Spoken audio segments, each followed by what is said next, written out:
I recently made a video about our new Model Y performance, reviewing things that we loved and things that we didn't after having it for 30 days and 2,000 miles. If you haven't seen that video, a link will be in the description below. Ever since that video went up, I've received a lot of questions, and in this video I want to cover some additional things that I've discovered or forgot to cover in the first video, followed up by some accessories that I bought and can recommend to you. A lot of things I've learned on my own because nobody tells you everything the car is capable of. You have to figure it out yourself or watch a lot of YouTube videos. For example, do you know how to update the Tesla app? You have to go into the App Store, type in Tesla, click on Tesla, and then update. I'll bet half of the people watching this video didn't know that. So sit back, let's have some fun, and hopefully learn a few things.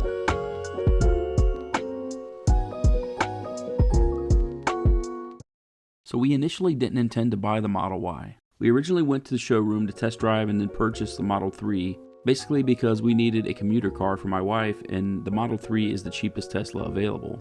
The Model 3 performance was available within 30 days and we loved the look of it. We looked at a couple other EV brands but came back to Tesla because they are the industry leader and the relatively quick availability of the performance models. They have also held their value pretty well over the years. They also had a Model Y in the showroom that we've never seen up close and didn't really know much about the difference in the two, other than the Y was a little more expensive. After looking at both Y and 3, we decided on the Y for 3 reasons. First, the Model Y is roomier inside and feels much more open because the Model Y has a full glass roof, whereas the Model 3 has a pillar in the middle. Second, with the hatchback, the Y is much more versatile and has the ability to transport much bigger things. The topper is that the Y sits up higher, which I prefer, and it's much easier to get in and out of. When we compared the two, we realized that $5,000 more for the Y was worth it to us. We like to take little weekend getaways, and with kids and dogs, the hatchback fits our family much better. So we went home and ordered the Model Y. After driving an electric car now for almost 2 months, I really don't ever want to go back to an ICE car. Having that power and acceleration and all the other features that I've grown to love is something that I'm not willing to give up. Not to mention the Tesla mobile service that comes to you when there's a problem. A quick tip. One issue we had when we first received the car was none of the 4 USB-C ports seemed to be working. So we thought. But before you call your service advisor and raise hell, try some different cables. That might help you from looking like a fool when mobile repair shows up, and the problem wasn't with the car, but with your junk cable. Tesla just pushed out a new firmware update, and with this update it added the Colorizer that lets you change the color of your car for the display as well as the app. You can even change the paint type from solid, metallic, or matte. This doesn't add any value or improvement overall, but it got me thinking that it won't be long until we're able to go on the app and change the actual color of our car, just like we change the color of the LED lights that we all have somewhere around our house.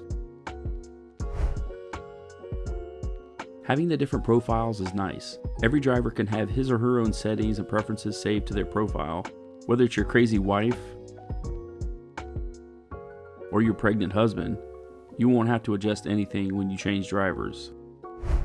The Model Y has excellent visibility in front, but the back window is small, and I was annoyed with this at first, but after driving it for a while, I find that I rarely use it. I wasn't quite digging the virtual screen on the left side at first, but one day it hit me just how ingenious it was. That screen gives you a real-time view of your car's surroundings, and it eliminates the dangerous blind spot when you want to change lanes. With a quick glance down at the screen, you get a picture of your car's surroundings without having to look at all your mirrors. You definitely drive with more confidence. The screen also displays in inches how close you are when something's in front of you once you get within 3 feet, and it seems to be quite accurate. With a recent update, Tesla received the blind spot lane change camera view that pops up when you put your turn signal on. This is a nice feature, however I wish I could move this window around because it's a little too low on the screen for me. The brake hold option is also revolutionary. As the car comes to a complete stop, it'll actually hold the car in place for you. This is a huge stress reliever for your leg and foot, and it's hard to appreciate until you use it for a while and then go back to a regular car. Autopilot is a great feature, but I only use it on the highway and when I'm not in a construction zone. I didn't realize at first that you just need to push the stalk up or throw it in reverse to disengage autopilot. I was jerking the wheel or pressing the brake, which does work, but not a very pleasant experience. Another thing that I didn't realize at first is that there aren't any conventional lock buttons where the window switches are. And one day I pulled up to the curb to pick my wife up, and it took a minute to figure out that you have to put the car in park first, then it should automatically unlock. If you're already in park, you have to hit the unlock button on the screen, and the same goes for the trunk and front. There are no conventional levers. The dog mode that the car has is pretty cool, and I'm sure useful to people that take their dogs around town a lot. However, I find it much more useful for teens because they always want to stay in the car and blast the stereo when I have to run to the store. I looked online for some good aftermarket floor mats because Tesla gives you literally the cheapest mats I've ever seen. I came across these diamond stitched ones on Amazon and I liked the look. I didn't want to go with the heavy duty rubber ones, I wanted something a little nicer. And I think these will last a long time, not to mention they're easy to clean. Although the trunk mat is made of different material, the diamond stitching matches the floor mats, and the material is good reinforced quality. I wouldn't be putting center blocks on it, but it's a good trunk material. I also bought the diamond stitched armrest to match, and I'm quite happy with it. Although I didn't get any video of me installing it, the screen protector that I end up getting is high quality and easy to install. You won't even realize it's on after you install it. Just follow the instructions provided, and you'll be fine. If your car sits out in the sun at work or home, then the two different sunshades are a must and definitely protect your interior from the heat and damaging sun rays.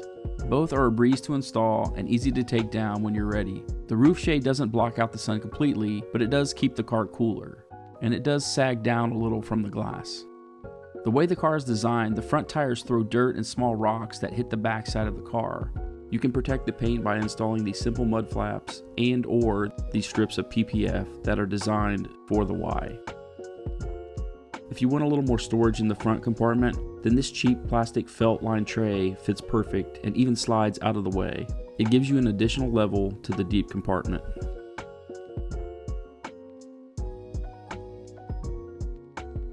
If you charge your car anywhere other than home, you'll definitely want this little locking mechanism that will prevent any punks from unplugging your car from the Tesla adapter. They're cheap and they come in a 2-pack.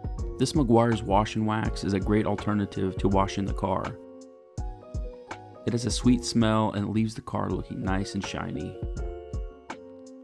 I wasn't crazy about the chrome emblems that come stock, and I found these carbon fiber stickers that mute the chrome and give it a little better look.